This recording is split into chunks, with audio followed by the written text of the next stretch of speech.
नमस्ते दोस्तों, क्या हाल चाल है भाई लोग। मैं आप लोग को जो थंबनेल में दिखाया हूँ वही चीज़ मैं बताने जा रहा हूँ। जी हाँ, आप 4000 में अपने घर में 12x10 या 13x12 स्क्वायर 13x12 फीट का जो रूम है आपका, उसमें आराम से आप पुट्टी 4000 में कंप्लीट करवा सकते हो।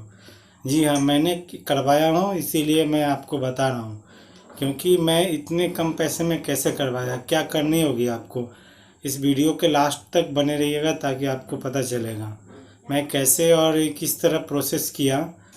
वो बात मैं आपको वीडियो में पूरा बताऊंगा। क्योंकि इसमें आपको बचाने के लिए, आपको कम पैसे में करने के लिए और अच्छा काम और अच्छे तरह से मेरे जो देख रहे हैं आसपास से मैं पुट्टी करवाया हूँ।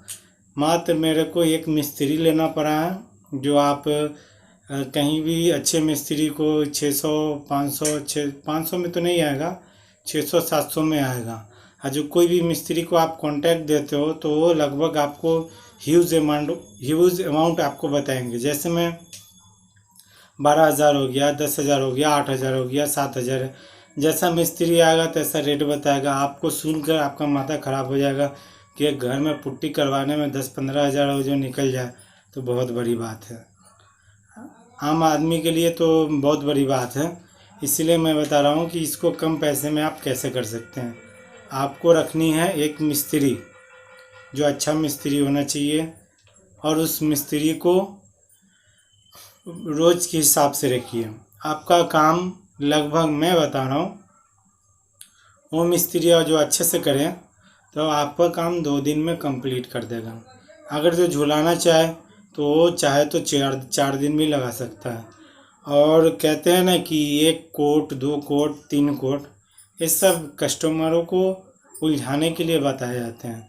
जेन्युइन तो बात है कि 2 कोट में कंप्लीट हो जाता है काम। 2 कोट अच्छे से किया जाए तो 2 कोट में आपका पुट्टी का, जो घर का पुट्टी का काम का फिनिशिंग है, वो आराम से कंप्लीट हो जाती है। लेकिन ये लोग कस्टमर को उलझाए रखने के लिए और अपनी व्यवसाय को अच्छी तरह से, मतलब दाम ताकि ज़्यादा बता पाएँ, इसमें 3 कोट लगेगा, टाइम लगेगा, दीवार को पहले साफ़ करना होगा, फिर रपिंग करना होगा, फिर उसके बाद कंप्लीट करने के बाद इसको अच्छे से फिनिश करना पड़ेगा। 1 दिन चला जाएगा उसमें। ये सब फालतू की बात है। मिस्त्री चाहे तो 2 दिन में आपका काम कंप्लीट करके, वो मिस्त्री के ऊपर है। मिस्त्री के सामने आपका कुछ नहीं चलने वाला है। जो मिस्त्री नहीं करना चाहेगा तो आप ज़बरदस्ती थोड़ी ना कीजिएगा। लेकिन हाँ, कोई ऐसा मिस्त्री रखिएगा जो आप उनसे कर लीजिएगा कि मेरा एक रूम है, आपको 2 दिन में कंप्लीट कर देना होगा तो आपको मैं काम दूंगा, वरना मैं दूसरे मिस्त्री से करवाऊंगा। क्योंकि एक मिस्त्री से भी चाहता है कि दूसरे मिस्त्री के पास काम नहीं है। तो आप ये कर सकते हैं कि आप वैसा जो मैं बता रहा हूँ, एक मिस्त्री को पकड़िएगा और उसमें जो सीमेंट घोलने, जो वाइट पुट्टी होता है, इसमें एक महत्वपूर्ण बात है। जब वाइट पुट्टी को जब पानी के मिश्रण के साथ जब घोलिएगा तो एक बात का ध्यान जरूर रखिएगा, क्योंकि उसमें खाली हाथ से मत घोलिएगा। क्योंकि मैं खाली हाथ से एक बार घोला था तो मेरा ये स्किन का जो होता है ना, स्किन को मतलब पूरा वो काट देता है। मतलब इस ऊपर का स्किन छाल पूरा छाल को नोच डालेगा। मतलब केमिकल से बना हुआ होता है, जिसका काफ़ी हार्डी होता है। तो जिसके कारण आपको कोई भी प्लास्टिक लगा लेनी है, या वो हैंड प्लास्टिक कवर आता है और पुट्टी के टाइम में किया जाता है, तो वो आप कर सकते हैं। 80 90 100 रुपये के आसपास में मिल जाएंगे। उसके बाद रह गई बात कि पुट्टी घोलने के लिए मिस्त्री कहेगा कि मेरे को एक लेबर रख लीजिए, क्योंकि मैं नहीं घोल पाऊँगा। तो एक बहाना है इसमें, घोलना कोई बड़ी बात नहीं, वो आसानी से घुल जाती है, तो आप उसमें घोल सकते हो। चलिए आगे हम आप लोग देखते हैं कैसे कैसे हम अपने घर में काम किए हैं, बढ़ते हैं आगे। फर्स्ट ऑफ ऑल हम लोग को करना क्या है कि वाल को 2 घंटे पहले धो लेना है अच्छी तरह से, ताकि उस पर जो भी धूल कण मिट्टी पड़ा हो वो अच्छे से साफ़ हो जाए। उसके बाद साफ़ करने के बाद हमारा काम आता है 2 घंटे सूखने के बाद वो करना क्या है, हमको पुट्टी लेना है और पुट्टी को अच्छे से घोलना है। इस प्रकार घोलना है ताकि उसका मिश्रण सही तरह से हो, ताकि उसमें कभी ढेला मतलब टाइप का नहीं है, पूरी अच्छी तरह से मिक्स हो जाए। उसके बाद हमको अब पुट्टी शुरू कर देना है। और पुट्टी करने से पहले थोड़ा सा सैंपल थोड़ा सा जगह दीवार पे करके देखना है या अच्छा से मिश्रण हुआ है कि नहीं, पता चल जाता है मिस्त्री को। उसके बाद से हमारा पुट्टी का काम शुरू हो जाता है। और हमारा पुट्टी का काम पहला कोट ये चालू हो गया है मारने का। पहला कोट चारों दीवार में अच्छी तरह से कोट मारना है, एक बराबर मारना है, कहीं कम बेसी नहीं मारना है। उसमें मिस्त्री को यह ख्याल रखना पड़ता है कि दीवार कैसा है, दीवार में मतलब अच्छी तरह से दीवार का फिनिशिंग अच्छा है, या कोई दीवार का फिनिशिंग अच्छी नहीं होती तो उसमें थोड़ी सी दिक्कतें आती है मिस्त्री को, मिस्त्री को, पुट्टी मिस्त्री को। जैसे कि देखें मेरा फर्स्ट कोट कंप्लीट हो चुका है। अब सेकेंड कोट के लिए हम लोग आगे बढ़ चुके हैं। अब ये हमारा सेकेंड कोट चल रहा है और काफ़ी अच्छी से फिनिशिंग कर रहे हैं मिस्त्री साहब। और इनका काम का जो मैं देखा हूँ तो मैं काफ़ी अच्छा फिनिशिंग कर रहा है। और इनकी कोट मारने की जो स्टाइल है, तरीका है, वो सब मिस्त्री के पास नहीं होता है। ये मिस्त्री मतलब बहुत अच्छे से फिनिशिंग कर रहे हैं। और सेकेंड कोट मेरा ये हम लोग का कंप्लीट होगा। और कंप्लीट सेकेंड कोट में हमको कुछ बात को ध्यान रखना है कि जहाँ लेयर नहीं मिल रहा है, जहाँ पे जैसे ऊंचे नीचे है, उसमें हमको इसी में हमको फिनिश कर लेना है, इसी में हमको फाइनल कर लेना है। अगर जो इसमें फाइनल नहीं होता है, मिस्त्री नहीं कर पाता है, तब जा कर के थर्ड कोट मारा जाता है। क्योंकि दीवार ख़राब होने की वजह से, लेकिन हमारा दीवार ख़राब होने की वजह से फर्स्ट कोट में ही कंप्लीट हो जाता है और दूसरा कोट में हमारा फिनिश हो जाता है। ये दूसरा कोट हम लोग का चल रहा है। इसमें हम लोग का कम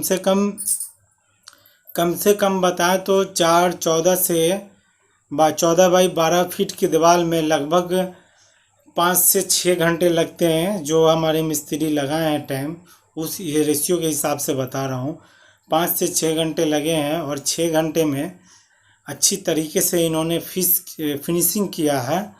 और ताकि दोबारा में फिनिशिंग करना नहीं पड़े, जब हमारा कोट अच्छी तरह से हम लोगों को ध्यान देना होगा कॉर्नर पे जो देखते हैं कभी कभी कॉर्नर का फिनिशिंग अच्छी तरह से नहीं होता है।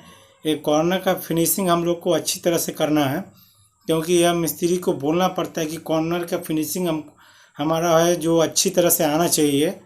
क्योंकि कॉर्नर पे एक फिनिशिंग अच्छी तरह से नहीं आने से एक घटिया और भद्दा किस्म का दिखने में लगता है, जो उस तरह का नहीं होना चाहिए। पुट्टी का मतलब होता है कि हर जगह फिनिशिंग और मतलब चिकनाई अच्छी से बनी रहे, तब जा कर के पुट्टी हमारा दिखने में अच्छा लगता है। और पुट्टी की दूसरी कोट में यह बताता हूँ, ये भी एक इम्पॉर्टेंट बात है। दूसरी कोट में हमको ये भी ध्यान रखना होगा कि पहला कोट में जो हम लोग मटेरियल बनाए हैं, उससे थोड़ा हम लोग को इसमें थोड़ा सा पतला रखना पड़ता है। अगले क्वांटिटी के हिसाब से थोड़ा सा पतला रखना पड़ता है, ताकि इस बार का जो फिनिशिंग होता है वो थोड़ा पतला लेवल पे चलता है, ताकि हमारा फिनिशिंग अच्छी से हो। और इस फिनिशिंग को एकदम पूरी फिनिशिंग को अच्छी तरह से फिनिशिंग किया जाए। और यह बात को ध्यान में रखना होगा। दूसरा बात ये भी है कि अगर जो कोटिंग करते वक्त देरी करते हैं तो इसमें मतलब सूख जाएगी जल्दी, और सूखने के बाद आप फिनिशिंग अच्छी तरह से नहीं कर पाएंगे। अभी हमारा सेकेंड कोटिंग जो है चारों तरफ अच्छी तरीके से हो चुकी है, और हम लोग अब नेक्स्ट स्टेप की तरफ बढ़ेंगे। नेक्स्ट स्टेप हम लोग का क्या है, जब सूख जाता है, जब यह सूख जाएगा, लगभग इसको सूखने के लिए आपको टाइम देना होगा। अगर जो मिस्त्री अगर जो उसी दिन करना चाहता है, 2 दिन में कंप्लीट करना चाहता है, तो इसको लगभग सूखने के लिए कम से कम तो 3 से 4 घंटे देने होंगे। अगर जो 1 दिन का गैप मिल जाता है तो और बढ़िया होता है, ताकि दीवार में सेट अच्छे से कर जाए। अभी हमारा सूख चुका है और इस पे हमारा अब फाइनल फिनिशिंग का काम चलेगा। हमारा पुट्टी का काम अब कंप्लीट है।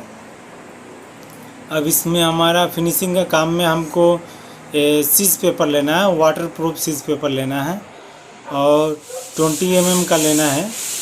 और इससे हमको दीवार पे अच्छी तरीके से घिसाई करनी है ताकि दीवार का जो फिनिशिंग हो वो अच्छी से कंप्लीट हो जाए। देख रहे हैं मिस्त्री साहब अच्छी से इनको फिनिशिंग कर रहे हैं।